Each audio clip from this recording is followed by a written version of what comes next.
Good morning, everyone. Welcome back to another episode of the Patriots Report. My name is Christopher Price, the Boston Globe and bostonglobe.com, joined as always by my podcast partner, Chris Hogan, fresh off his appearance with Kevin Clark on the world famous This Is Football podcast. How was it working with Kevin? He's a good dude. It's great. Yeah, love talking football, and Kevin knows a lot about football and a lot about people, and it was great. It's fun to I love talking to you every single week, obviously, but it's nice to mix it up and see with different people's different perspectives on obviously New England and things that are going on across the league. So he was it was fun. I He was enjoyed one it. of those reporters who would, when he would show up in Foxborough, you would be glad to see him because he was smart and he was consistent and he was level-headed and Very he was smart. Yeah. analytical. Yeah. But then also the flip side is you're thinking to yourself, oh crap, he's going to come up with a great story that I don't have. And so I have to kind of put it into overdrive to kind of try and match him. So Yeah. he's a great dude. He's phenomenal, and I'm very very happy with the success that he's had. He's earned Yeah. everything along the way. So things are kind of starting to slow down here at this point on the NFL calendar, and we've Mhm. talked about this before, but. Last week, before he cut him loose, Mike talked about the messages that he wanted to deliver to the players before they left the facility for this 4 week stretch, 5 week stretch, whatever the case may be. I'm curious, what was the directive you got on an annual basis from Bill before you guys would leave the facility for the summer? Don't be an asshole. It's like, listen, you're a professional. You got to approach it as such. This is your opportunity to spend some time with your family, spend some time with your kids, spend some time away from football, away from the facility, but also don't let the last couple of months of what we've been doing, the foundation that we've been building, don't just let it all just come crumbling down. So don't be that guy that comes back at the end of July and early August and is already out of shape, put on pounds, just doesn't look like he's been doing anything but, drinking Coronas by the pool and not really focused on what. So, like, don't be that guy. And like, to be honest with you, I have really never encountered anyone that did that. I think everyone, this is a very important time, this 4 weeks that they have off. It really is, because when you come back, you are locked in from August till January, and you're not going to see your families often. You're going to be 24/7 football, and at least that's what you would expect. And, like, take your family on vacation, go relax for a week, but also stay in shape, work out, do the things. You got to go meet up with your guys. Like, go meet up with your guys for another, week, or maybe it's a weekend or just a couple of days to just continue to work on the stuff that you have. Um, but like this time for me it was always family time. I obviously never stopped working out or staying in shape and doing all the things I needed to do. And if anything, I probably ramped it up even more, and it was more on the field, running routes, doing all these different things that I knew, getting my body ready for a training camp. It's getting hotter out, so like running in the heat and making sure that you're prepped and ready for that.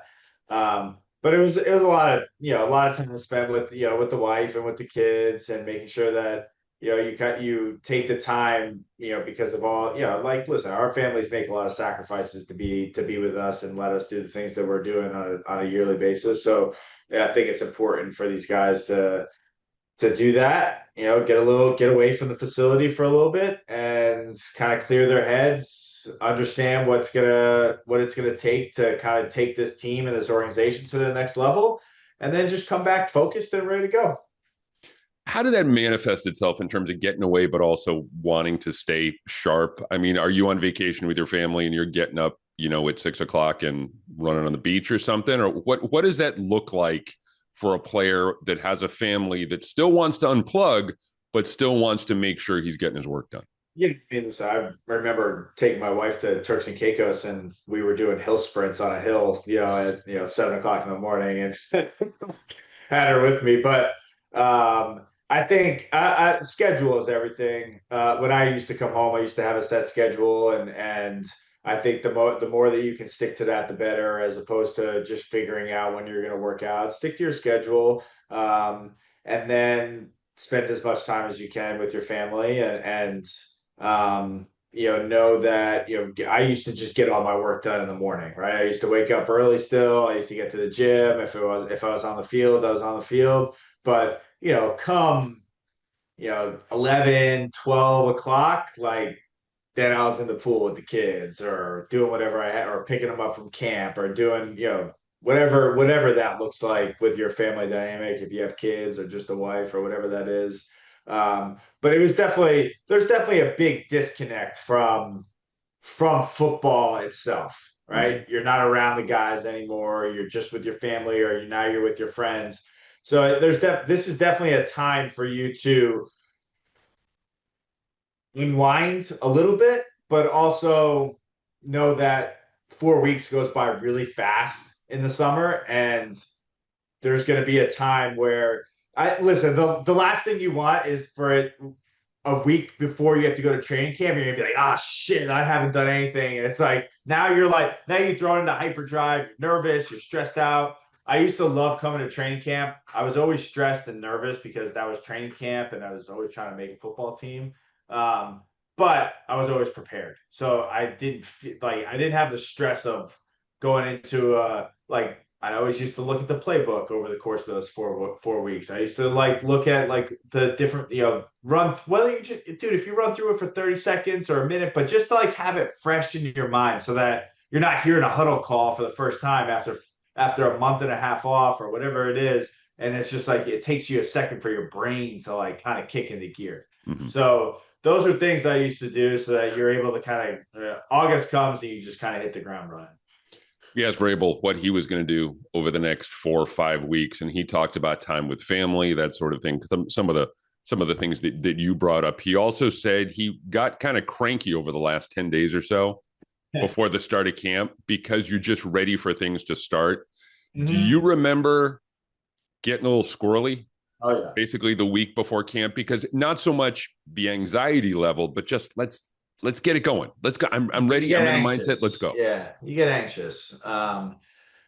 I would say probably on the teams that I was on where there was a new coach involved or there was new players and new coaching staff, like that would the anxiety level would be, 10x of what it could be just because, your guys are excited, right? And I think that's a good thing. And I think hopefully that's how these guys are feeling is they're excited to get back, right? Even though this is a great time for you to be away, they're excited to start training camp and put the pads on and really start building the foundation of whatever Mike and this organization is gonna kind of hold its hat on. And that's a feeling. I think it's a good feeling. I would say that if you don't feel anxious or nervous or a little cranky, if that's what where he wants to put it, I would say there's something wrong with you. But I always remember it was always like a week leading up to training camp. There's obviously there's the you're leaving your family again, and now they're in training camp, like you're really shut off from now you're not gonna see that at least during the season. You come home or they can visit you. Like during training camp, man, it's like you're gonna maybe you get to see them after practice for like 10 minutes and then straight back in the meetings and to the hotel, no visitors allowed. So it's definitely that plays into it a little bit, I think, especially with guys with families. But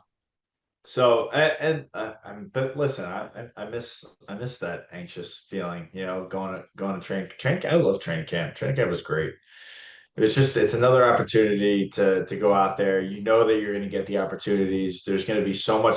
The competition just gets you just turn the volume up on that you just crank it from day one. And with a new team and a new program and a new head coach, like people are going to be out there trying to prove themselves every single day. And Mike is obviously breathing competition there. So it's going to be. I would say that this is shaping up to be a pretty intense camp. Well, to your point, it's all football 24/7 because you guys are shut off. And again, you get 10 minutes after practice with, Yep. your family. Yeah. We'll see you guys coming on the field, coming off the field, kind of giving the kids a hug. But and that's different than the regular season because you said you get to go home, you get to kind of unwind as much as you can unwind. Sleep It's in it's your different. own bed, and Yeah, yeah. you know, So the idea of training camp, I can understand there's a level of anxiety and excitement and anticipation that comes yeah. with everyone. We cover the league, and it's the same sort of thing. My wife and I used to joke that, okay, I'll see you at Thanksgiving. That July 31st, I'll see you at Thanksgiving. And so everything kind of gets turned up a little bit. What is the best thing and what's the worst thing about this stretch, about this time? I imagine the best thing is the additional time with family, kind of, Yeah, banking maybe some goodwill, some yeah, currency with the family that yeah. you might not necessarily get to spend with them during the season. But what's the worst time about this stretch for a player between now and the start of camp? I mean, it depends. Depends on how you left it off, right? I mean, if you left it off on a good note and you performed well during OTAs and minicamp, I think that's something that you can feel pretty good about. If you were a guy that maybe was, maybe you were injured or maybe you didn't get the reps, or there's a certain amount of anxiety and stress that comes along with that too. This is 4 weeks for them.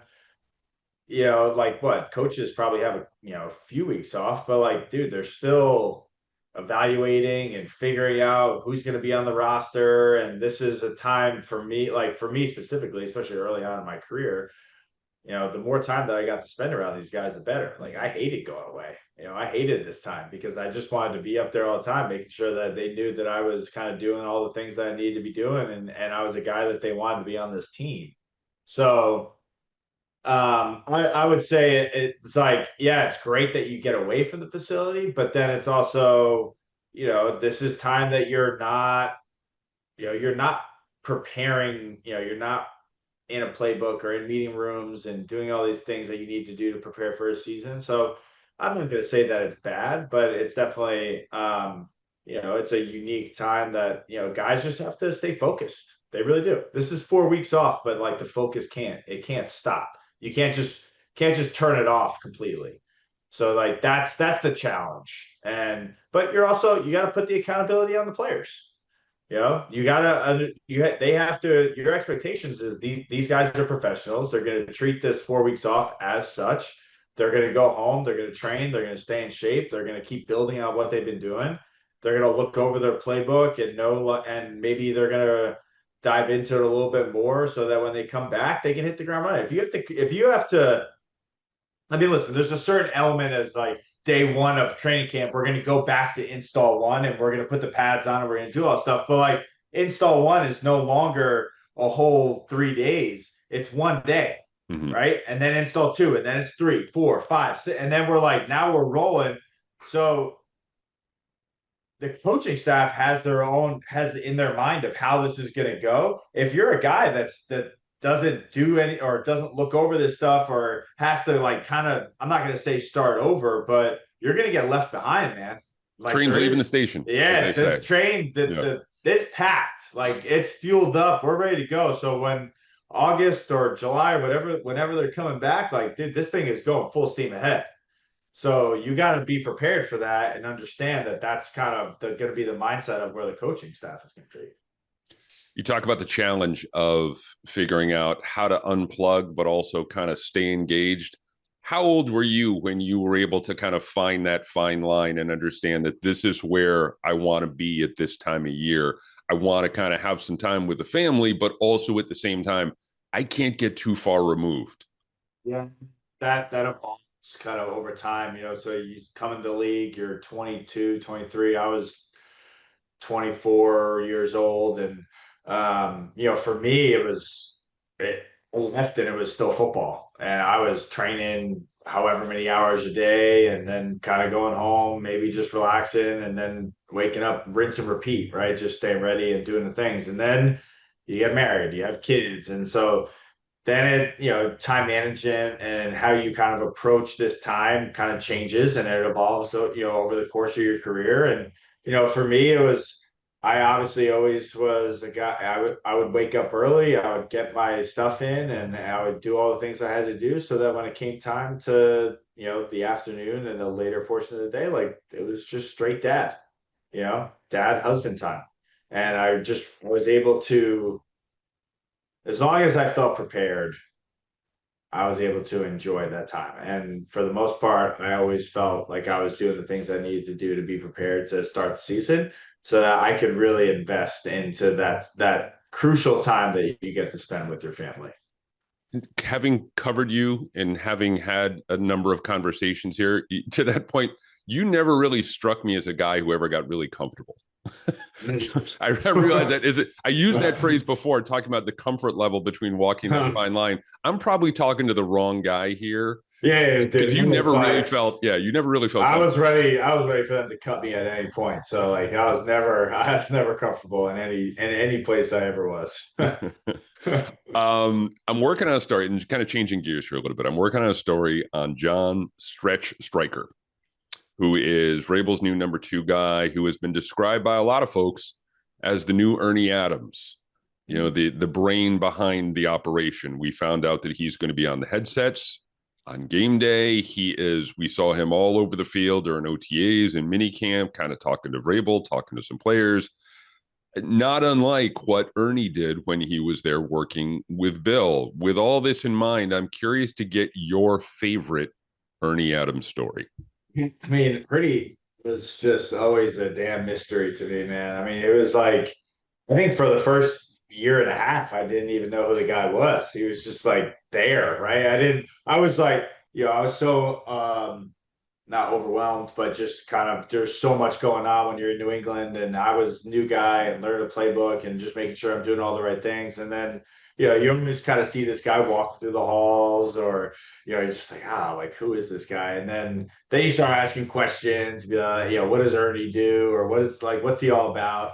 And I just what I remember most about Ernie was when you start figuring out what his role is in within the organization. Like you're doing all these different things in practice, or you're practicing for some silly, or not silly, but for some type of situation that probably never comes up in a football game, but inevitably it would come up in that game. And like Bill is who he is, and he would do his own study, but like a lot of those things would probably come from Ernie. And Ernie was just such a fascinating character because of obviously his love for the game, but all the just the data driven statistics of like, this is what you should do on 3rd and 3 or 3rd and 4.5, or this is what they run on 3rd and 7 or 3rd and 9 in the fourth quarter with 3 minutes and 30 seconds left in a game. And here's the probability that a play action is going to work, or a shot, so like all those things. I mean, but I think that's what made New England great, right? Yet Bill had a guy like Ernie Adams, Mm-hmm. that was able to give him that sort of information, and they were able to digest all the things and all the data that you could give a team, and then they were able to kind of turn that into whether that was a full game plan, as how they approached the week, how they approached the team. And listen, if Raves has got someone like Ernie, then that's a huge step in the right direction, because those guys are invaluable, man. They really are.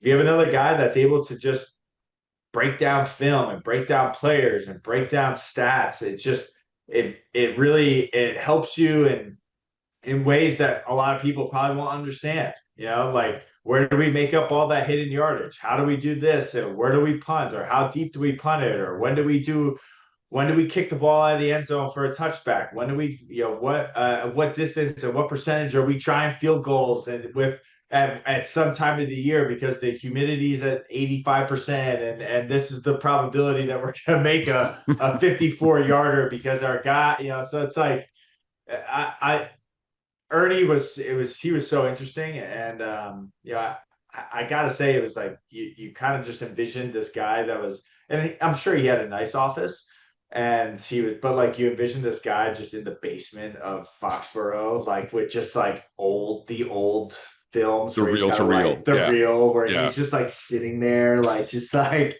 rewinding and like in a dark room with like one of those lamps that you have to like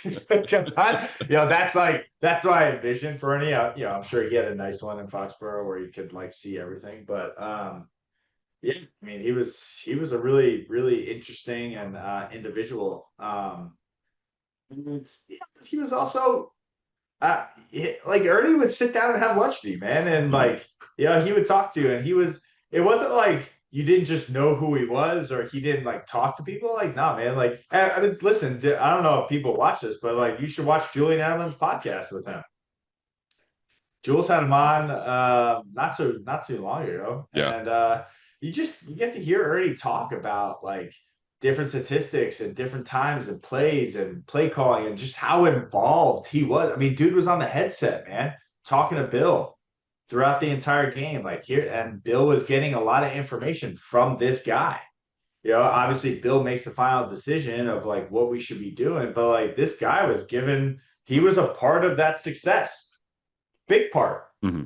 And just goes to show you like the number of pieces and players and things that have to go into an organization and a team to really make something go. And he was a big part of that for a number of years. When we discuss analytics, kind of entering the NFL, I talked to someone about Ernie and just kind of these guys like Stretch and they described Ernie as basically a one man analytics department when he was in New England. Like, Oh, how teams will have rooms full of guys, 15, 20 guys. Ernie was the one guy. Ernie was in charge of yeah. analytics. It started and ended with him. Another question on Drake Maye. And I was struck by something this week, and I'm curious to get your take on this as a guy who played the game. Drake Maye, it really, from my mind, is at a crossroads. Obviously, physically, we know coming off year one, this is going to be a key year for him. But I think it's more about the question I have for him now is more about leadership. And he's on the cusp of being a real leader. Do you think he has what it takes to take that step from rookie quarterback to captain slash leader? Vrabel talked about him as a guy who he can't be afraid to be, and I'm paraphrasing here, but he can't be afraid to be an asshole sometimes. Yeah, I mean, It leaders are. yeah, I'm curious if you had a guy that you played with over the course of your career who you watched evolve from not a jag, but just a guy who was important to a guy who became a bona fide leader on a roster who wasn't afraid to ruffle some feathers from time to time. And I think that's really at the heart of it here with Drake. I'm curious, like for example, the example I use this week is Patriots are in a key situation on the road this year in Miami. Morgan Moses, false start. How does Drake Maye handle that? Does he go Yeah. over? Does he feel empowered enough to maybe go over and talk to Morgan Moses and say, "Look, Morgan, we can't do this. We can't afford to have this kind of slip up in this situation," or does he let it slide? How is he evolving this year as a leader? And do you think he has the capability to take his leadership skills from here to here? Man, I think that's the biggest question is what kind of leadership role is this guy going to take on? And like I don't think a lot of that is managed in a over the course of a football game, really by how you're performing. And if you're in a case where you have to talk to players after every single play, then you're probably not winning a lot of football games just because that's not really where you want to be. Maybe there's like for Tom, for instance, there were certain times where maybe we came out slow or came out flat, and we were kind of doing some stuff that was uncharacteristic of either receivers or just offense as a whole, or offensive line. Like, yeah, like he would come down the line and be like, get your shit together. Like, let's go. Like, this is not us. Like, this is what we have to do. Like, and like that was part of him. But like I think for Drake, it's more of how are you managing practice? How are you managing film study in the meeting rooms? If a guy is consistently making the same mistake in practice, how are you managing that? Right? Are you calling them out? Are you doing these different things? And like to your point, it takes a certain amount of,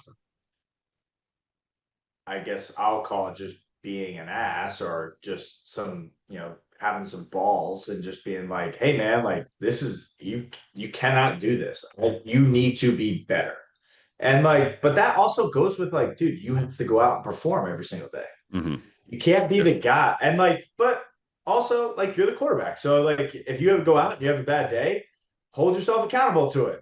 Right. if guys see a certain level of accountability that you take upon yourself and say, I screwed up, I messed up, I was wrong, I see that in talking to the media or or just in the films. I mean, like, okay, like he's not like just playing the blame game and saying, oh, you should have caught that, or technical missed his block and screwed it up for me. Like, if he's putting the accountability on himself, I think that the rest of his team is going to be able to see that, and then they are going to respect that, and then that's where like his leadership starts to grow.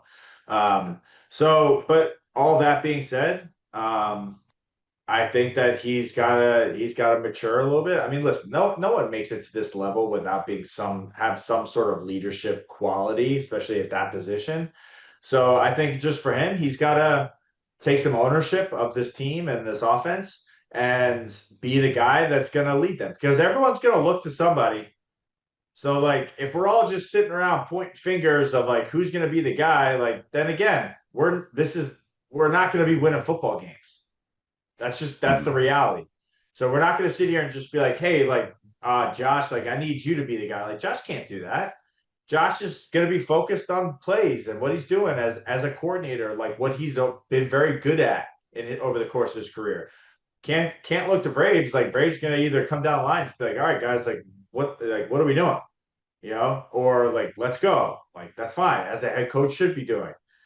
So there's going to be whoever it's going to be on offense is going to be that guy that people are going to look at. And if I'm looking at anyone, I'm looking at my quarterback, guy that touches the ball every single play. So, I don't know what it looked like in OTAs and minicamp. I didn't really read much about it. You obviously could probably speak on that a little bit more, but I would say come training camp, man, this kid's he's gotta level up, his leadership and be the guy that people want to point fingers at and look for answers and leadership, and kind of lead this team into wherever we're going this year and Yeah, take accountability. I'm not talking about him. I want to be really clear. I'm not talking about kind of performative leadership, like walking up and down the sidelines. Kind of, if that's not who he is, and I don't think we Yeah. really know who he is yet as a leader. I want him to be a genuine leader. One of the things that struck me, and we saw this at the end of the spring workouts, every spring workout, instead of going over to the hill, they would all line up. The entire roster would all line up on the goal line and Drake would call out a cadence. Vrabel would give him a cadence. And if guys false started, they'd run again. Hmm. But Drake was the guy who kind of had the reins in that situation. Yeah. And I think that's a good sign. I think that he just needs to be, I think for this team to be successful, he needs to continue to mature into a genuine leader. And again, Yep. whatever that looks like, if Yeah. he's Dan Marino on the sidelines, airing guys out, and that's who he is, Yeah. then that's who he is. If he's more of a quiet guy, a little bit more understated. But I think we were kind of all over the years led to believe that the true quarterback leader type is Tom Brady on the sidelines, who's coming over and saying, "Come on, let's freaking go here. Come on, let's pick it up." Yeah. I mean, I like you think were saying before. there's some element of that every leader is going to have. I mean, there's going to be some vocal aspect of who he's going to be as a leader for him to be able to communicate and talk to his guys and like understand that if a guy messes up or a guy that like, hey, like pick a guy up too, right? We're Mm-hmm. not, it's not always going to be like you, like, let's go. We can't do that. It's like, hey, you drop pass, like, dude, like next play, let's go. We're moving on, right? You're going to have to pick guys up as well because guess what? Every single game, it's not sunshine and rainbows, man. Like there's going to be some pivotal points along the course of this season where like the things are not going to be going well for you. And like that's where it's obviously it's not in the good times that we look to leaders, right? We look to the leaders in the bad times Mm-hmm. and the times of adversity and when things are not going well. That's when we're going to look at this team and be like, okay, who's stepping up? Who's the guy that's going out there and still like giving 100% effort and not hanging his head and not walking off the field? Who's that guy? And like you're kind of forced into that position as a quarterback to be that guy because listen, the inevitability of this whole thing is that's who everyone's going to be looking at. They get too much of the credit and too much of the blame. They at the end do. of the But day. like, hey, Yeah. that's why playing that quarterback in the NFL is tough. That's why they get the supermodels. That's why they get to cover the magazines. That's why, Why they get the big paydays, man. So exactly. like if That's why you they get the want big to if you paydays. want to you want to play this position, then like there are some things that come with it. So like either step up to the plate or as we all know in this league, we'll find somebody else. We'll move on. Last leadership quarterback question for you. I love the story that Gronk told about when he was younger and he was running the wrong route in practice. And Tom was just like, I'm not going to throw you the football. I don't Yeah. care how freaking good you are. I'm not going to throw you the football if you keep doing that. Yeah. Did you ever have a moment like that with a quarterback where the quarterback was just flat out just and that's a form of leadership, but did you ever have a moment or witness a moment like that with a quarterback where he was just like, look, I don't care how good you are, you're not doing it right. I'm not going to throw you the friggin' football. Yeah. I mean, like more so I encountered it with Tom. But like Tom was he was so detail oriented. And if a route didn't look, I mean, I probably ran a million of these pop routes that we used to run. We used to live off of this play action pop route, 7 steps, it was like a mini post, right, that we used to run. But he was so damn specific of how it was run. And like if you ran it too fast, if you were too aggressive at the top, like he was always like, I want it to look smooth, babe. Like I need it to look smooth. Like that's why and juke routes, stuff across the middle where like you needed to like if you weren't on the same page, like bad things were gonna happen. Right. So if he was gonna trust in you to be able to run these routes, and he wanted it to look a specific way and feel a certain way and be in the right spot at the right time, and the timing needed to be there so that like when in live bullets in a game situation, he could take his drop back and not even have to look and just throw it to and know that you were going to be there. So and we talked a lot about Tom and trust and all this kind of stuff. Like, and I think that's a great kind of story of who he was as a quarterback. Like, dude, I don't care if you're wide open, if you're not running the right route, like then how am I supposed to trust you to do the other 70 plays that are going to be in the game, right? So, and I think that Drake can take something from something like that, right? Where he's got to put some ownership on his guys. And I think that's again, we're gonna go back to this whole leadership thing, right? Where it's not being a leader is not all about placing 100% ownership on yourself and your performance. Like, yes, that's a big part of it, but also it's being able to kind of place that ownership and accountability and vocalize that to your teammates, Mm-hmm. right? To your receivers, to your running back, knowing that like, hey, I'm going to call a certain protection and it's like so that, and I know that my running back that's behind me knows the protection call and knows who to block and knows which guys is he looking at? Like if you're that's an unsettling type of feeling. If you're calling a protection, you'd be like, ah, man, I really hope that this guy's the right guy, or else I'm gonna get freaking laid out. Like that's not a good feeling. So there's, I think a lot of this is gonna happen off the field. I do. Mm-hmm. I think that there's going to be the more that he's able to communicate and watch film with these guys and be in meeting rooms and kind of talk through different things and walkthroughs and all the time where you have the time to do it. Not when it's like, hey, here's the play call. All right, cool. We're in 300 protection and like there's blitz zero and I got 2 guys and I need to get the ball out. But if you don't block this guy, I'm going to get killed. Right. But knowing Tom knew that, man. Like he knew that the good quarterback that I've been around, they could call these plays and they could trust that their guys are all going to do the right thing. And that's where he has to get to is really trusting that his team is going to do what they have to do so that he can do what he has to do.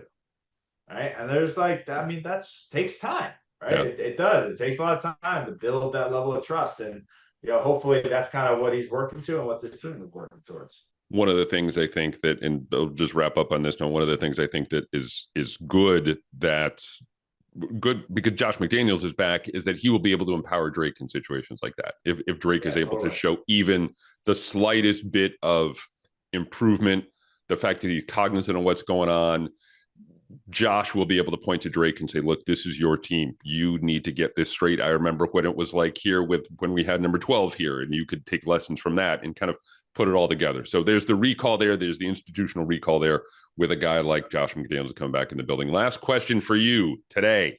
I want to do an over-under with Stefon Diggs. Stefon Diggs continued to what he did in mini camps and OTAs in a limited role. I thought he looked really good. It's, Yeah. he needs to continue, like we said before, check the boxes and continue to ascend. I wanted to get your thoughts on, I've set the over under here with Diggs on 70 catches, 950 yards, and 5 touchdowns. Do you want to go one by one, or you want to take all 3? Go one by one. Okay, 70 catches. I'm taking the over. I'm taking the under. Okay. Just off of based off of coming back from an injury. Not I think it might be a little bit of a slower start maybe in the beginning of the season, but I think that given time, things are going to ramp up and he'll become the guy and he'll get his targets. But I think there might be some mud to kind of truck through in the beginning of the season just to get the timing right and get that quarterback receiver relationship that takes a little bit of time to kind of mold and get to. And dude, this guy's going to be, when he's on the field, he's going to be a main focus point. So obviously there's going to be I think there's a lot involved in, getting his targets, but, Jen's just going to have to find more unique ways, obviously, to get him open, just knowing that he's going to be a focal point for defenses. Okay. So you're going under, you're thinking 60-ish, I'm imagining. I'm going a little bit over. Yeah. 950 yards. I'm going to take the Yeah, under. I'm going to take the under. To be honest with you, I mean, 950 seems like a really good number. Yeah. I'll take the over on that just because I think that he does have he's got some really good ability to, and obviously, listen, he looks great. He really does. So, and he's got the ability to get some yak, in there after the catch. So, I'll take the over on that. Okay. Again, I think that things are going to ramp up for him mid through the season, and towards the end of the season, he's going to be the guy.